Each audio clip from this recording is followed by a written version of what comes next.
So then in 1911, Ernest Rutherford, he discovered that through his experiment, he is bombarding a tin gold foil with alpha particles. Okay, for your additional information, alpha particle is a substance that has this formula. So this alpha particle is some kind of radiation. So this radiation, when it shoot out repeatedly, continuously, he found out that some of the radiation is passing through at a certain angle, some pass through without deviation, some actually bounce back with a certain angle. So if we look at a closer inspection, it might look something like this. He suspects. So imagine if I use a red line. So this red line, it can pass through quite easily. Seems to suggest there's a lot of empty space, or maybe he didn't know that there's some kind of obstruction until he realized that some of the radiation is being bounced back, almost head on. He feels like as if the bullet coming out from the gun, and yet it bounced back from a tissue paper. Alright? So he couldn't understand why things like this happen, but later he proposed that in the middle of the atom there could be a very dense region where there are protons, because alpha particle is positively charged. This is positive ion. If positive ion meet with the middle positive region, it could be deflected. Okay? When deflection happens, we can only explain based on positive and positive, they repel each other.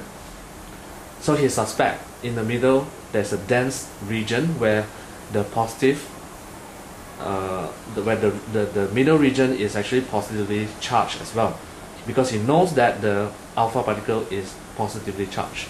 So another inspection also shows that sometimes it just hit a certain area of the nucleus on the middle region and it deflects a certain angle. Alright, so he proposed that the model should be something like this. Okay, the model should be something like this, where this is the middle part, the region of very dense positively charged region.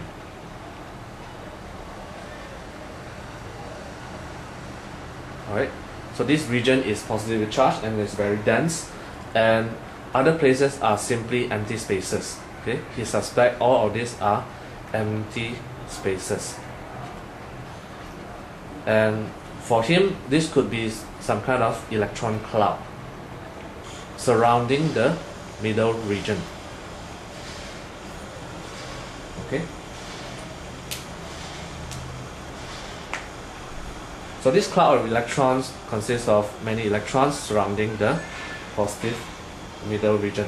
So in 1913, Niels Bohr, he starts to propose a model.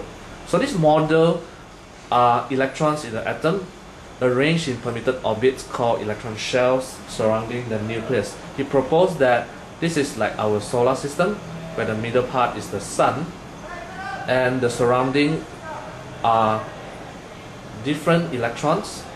Okay, a bit of mistake here, let's rectify it. What he proposed is there are a lot of orbits, could be something like this, different orbits surrounding them. Okay, so you have electrons on certain orbits like this, here, here, here. They are surrounding the nucleus, the middle nucleus, at different distance away from each other, just like planets on different orbits in our solar system. You have Earth, you have Mars, you have Saturn, Venus. So this is the nucleus. He called this middle part nucleus, where there are protons residing in them, and he called these orbital shells, and then there are electrons surrounding it at different distance.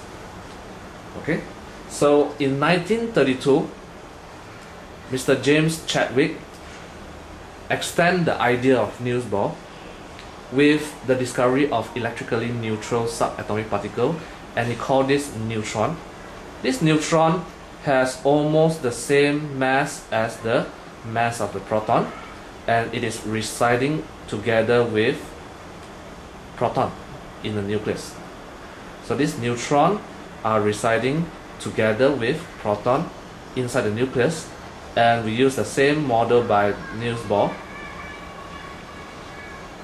where you have orbits, and all these orbits, they have electrons on their path, okay, at different distance from the nucleus. So what we have today for high school level is enough for us to understand that the model will look something like this.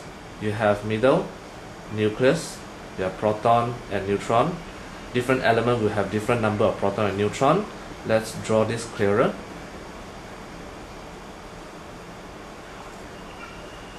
You have proton and neutron. So some elements will have 2 protons or 3 neutrons. So this one you have to check periodic table, and the surrounding will be orbital shells. They simplify the drawing by drawing circles extended from the nucleus. Depending on how many electrons, you actually need to draw many circles based on the number of electrons. So electrons could be a dot like this, put E here, right? So they are orbiting at a certain distance from the nucleus. Okay, so all these are called orbital shells, or you can say quantum shells. Orbital shells surrounding the nucleus.